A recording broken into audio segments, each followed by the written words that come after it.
નમસ્કાર દર્શક મિત્રો, વોઇસ ઓફ ગુજરાત ન્યૂઝ ચેનલમાં આપનું સ્વાગત છે। હું છું વિરાંગ મહેતા। સમાચારમાં વિશેષ જોઈએ તો મેમદાવાદ શહેરમાં આવેલ વોર્ડ નંબર 2 અને વોર્ડ નંબર 3 એટલે કે ખાતરજ દરવાજા વિસ્તારમાં લોકો ઠેર ઠેર ગંદકીના ઢગ ભરાયેલ ખાડામાં પાણી તેમજ પાણીની ટાંકી પાસે રોડ ઉપર ભરાયેલા પાણીથી લોકો હેરાન પરેશાન થઈ રહ્યા છે તેમજ ગટરો ઠેર ઠેર ઉભરાઈ છે જેનો કોઈ નિકાલ નથી।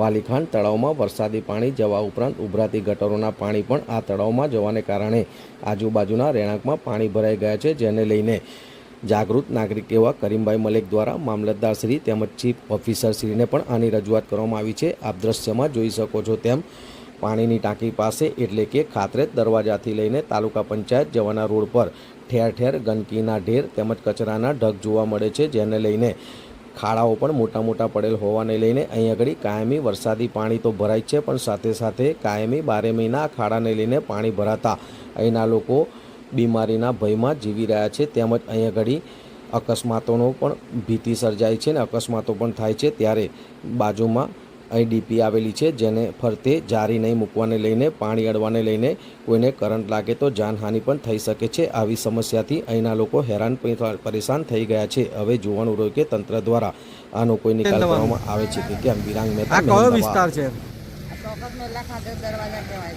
વોર્ડ નંબર કયો આવ્યો? શું સમસ્યા થઈ છે તમારે? એટલે શું પાણી નહીં પણ પાણી ભરાય છે, ખાડા ભરાય, ઘરમાં બધું જીવજંતુ આવે એવું બધું ઝાડા ઉલટી થઈ ગઈ છે બધાને। તો આ પાણી ભરેલા છે ચોમાસા લઈને ભરેલા છે?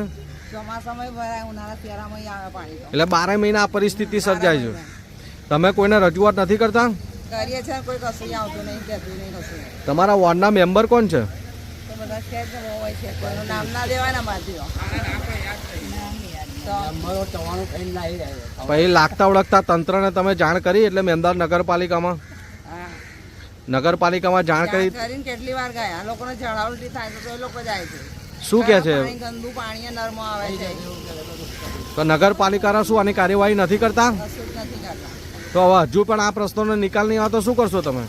આવું ના આવું શું કરવાનું, કઈ જવાનું, અમે તો આગળ જઈશું હવે। હજુ પણ આ સમસ્યાનો નિકાલ નહીં આવે તો શું કરશો? ગાંધી ચિંધ્યા માર્ગે અમે ઉતરીશું, એટલે ગાંધી ચિંધ્યા માર્ગે તમે જશો, જઈશું, હડતાલ પર ઉતરશો? અને આ જે પાણી ભરાય છે બરાબર, એનાથી બીજી શું શું સમસ્યા થાય છે? બીમાર થઈ જવાય છે, આ છોકરાઓ પડી જાય છે અને આવી પરિસ્થિતિ 12 માસ જ રહે છે। અમારે બીમાર થઈ જાય છે, હેરાન થઈ ગયા છે અમે એનાથી। તો આ અને ઘરમાં બી બેહાતું નહીં। આ વાહન ચાલકોને આવવા જવામાં શું તકલીફ પડે છે? તારે પડી જાય છે અંદર, અમારા ઘરમાં બી પાણી આવે છે। સ્કૂલના છોકરા તો કેટલી વાર પડી ગયા સાહેબ।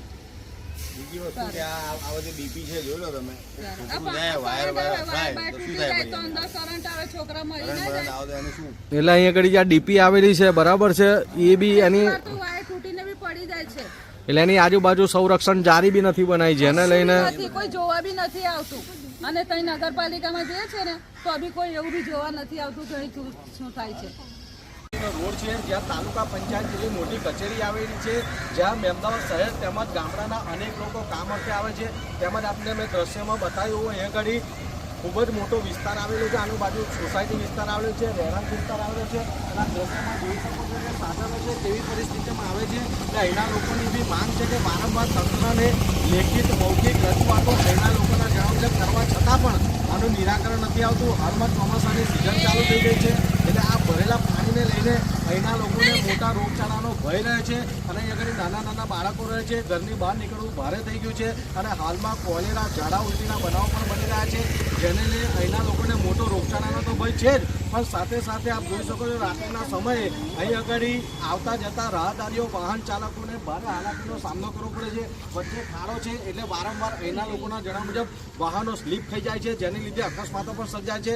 અને મેં આપને ડીપી જે બતાવી એ ડીપી પણ જોઈ શકો છો કે જે પાણીની અંદર છે અને આજુબાજુ કોઈ સંરક્ષણ દિવાલ નથી બનાવી અને એની આજુબાજુ કાયદેસર જે તે તંત્ર દ્વારા, એમજીસીએલ દ્વારા આની આજુબાજુ સંરક્ષણ જાળી લગાવવી જોઈએ, એટલે જેને લઈને કોઈને કરંટ ના લાગે ને કોઈ મોટો બનાવ ના થાય। એટલે આ પાણીને લઈને આ ડીપી જે ખુલ્લી છે એમાં જો કરંટ ઉતરે અને એમાં કોઈ મોટો અકસ્માત સર્જાય અથવા એમાં કોઈ એવી કોઈ ભીતિ બને બનાવ બને તો કોઈની જાનહાનિ થવાનો પણ ભય છે. હવે જોવાનું એ રહ્યું કે લાગતા તંત્ર દ્વારા આ સમસ્યાનો નિકાલ લાવવામાં આવે છે કે કેમ, અહીંના રહેવાસીઓને આ કાયમી સમસ્યાથી છુટકારો મળે છે કે કેમ, તંત્ર દ્વારા આની યોગ્ય તપાસ કરીને આની કોઈ કાર્યવાહી કરવામાં આવે છે કે કેમ, એ તો જોવાનું જ રહ્યું. વિરાંગ મહેતા, મહેમદાવાદ.